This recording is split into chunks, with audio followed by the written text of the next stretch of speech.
We don't know how to free Zelda, but we do know why kids love them and critics hate them. John Stossel reports, nuts for Nintendo, when 2020 continues.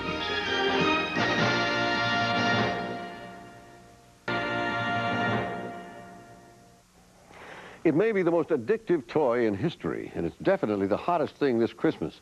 Nintendo video games. They first arrived from Japan 3 years ago, and now millions of American kids are hooked and mesmerized. When they do stop to talk, it's in a language only they understand. Well, John Stossel went out to discover the secret of Nintendo's success, but first he had to find one. New York City, early in the morning. Before the toy stores open, they're lined up outside.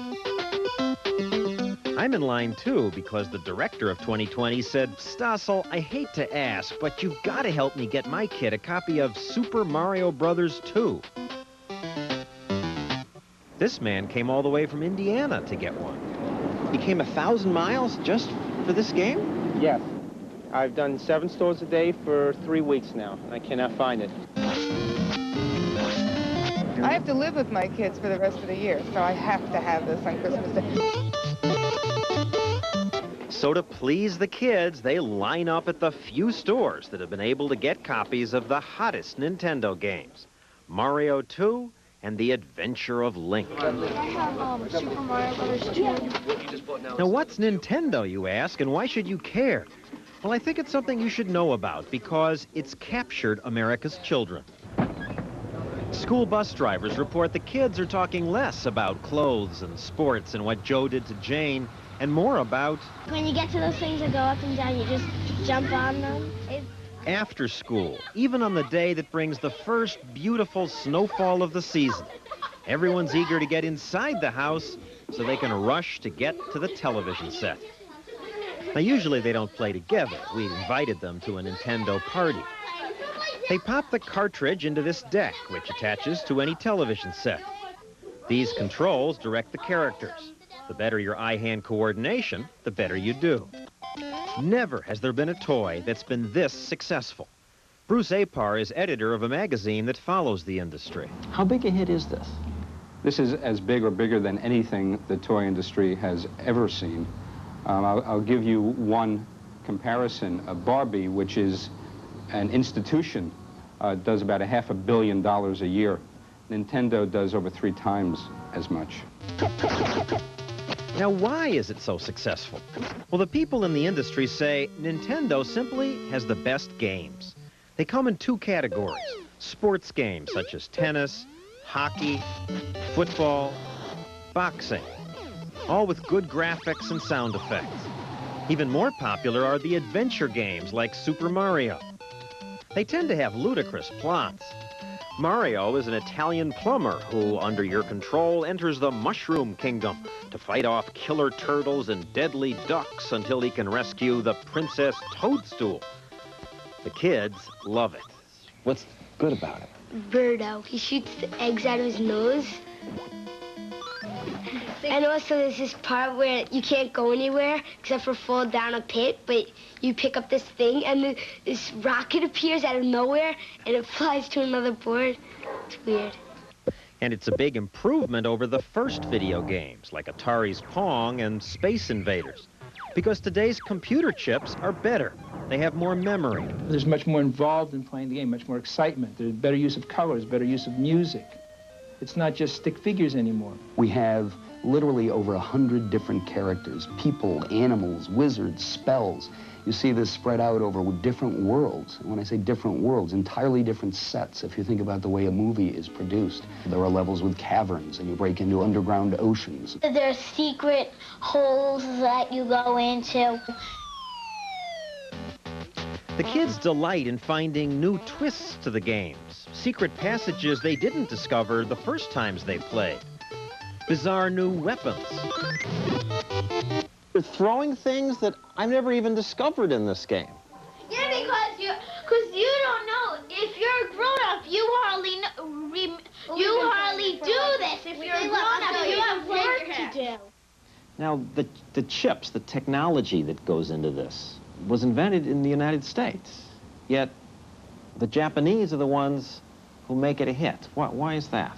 Nintendo is a 100-year-old company in Japan, and they learned their lessons well. When buyers lost interest in the first generation of video games about 4 years ago, Nintendo quietly watched as American companies quit the business. Nintendo then bought licenses to the best of the arcade games. They created new games by getting independent designers to compete against each other for the right to work with Nintendo. Nintendo, please hold. One moment. Thank you. May I help you? And in Seattle, at the company's U.S. headquarters, they listened to the customers. 50,000 people call Nintendo's 800 number every week asking for help with the games. Phones are manned by games fanatics who often play other games while answering questions. What that is, when you're at that link, though, you're almost at that point. Okay, what you want to do is, like I said, jump on the guy with the carpet. In Japan, the games are an even bigger success. These people are upset because even after waiting all night, they were unable to get their kids a new version of a game called Dragon Quest.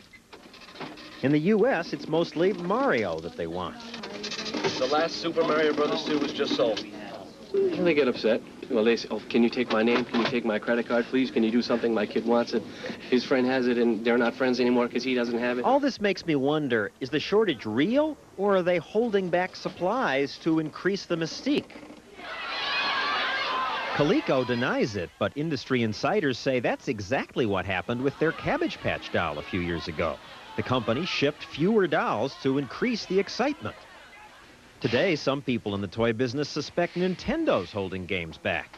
And while videotaping in Japan, we did see plenty of the hard-to-get cartridges. The company denies that it's holding back. Believe me, creating a shortage of this kind was nobody's design, and it's just one of those combinations of demand that far exceeded our most optimistic projections and an inability on the chip supplier to fulfill it. Now you really messed up. You're out. All this brings us to a final question. Should parents buy these games at all?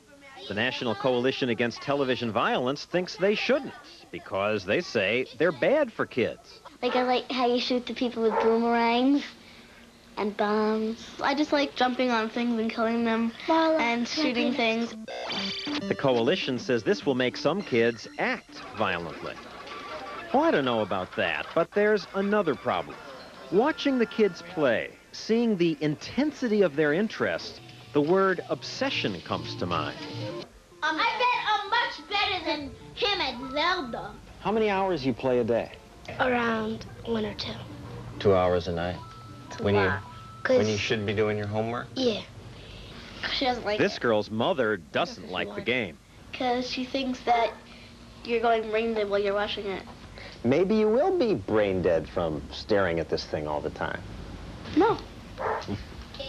And while we were talking, Mom was watching all this warily.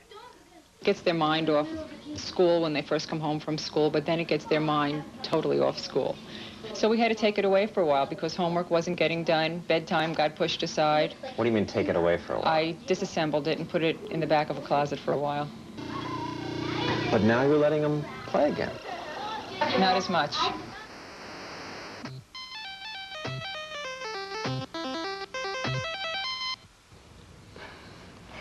John, what's your feeling after watching this? Does it make them, you know, brain dead, as you said, or isn't there a certain amount of imagination that you have to use for this game?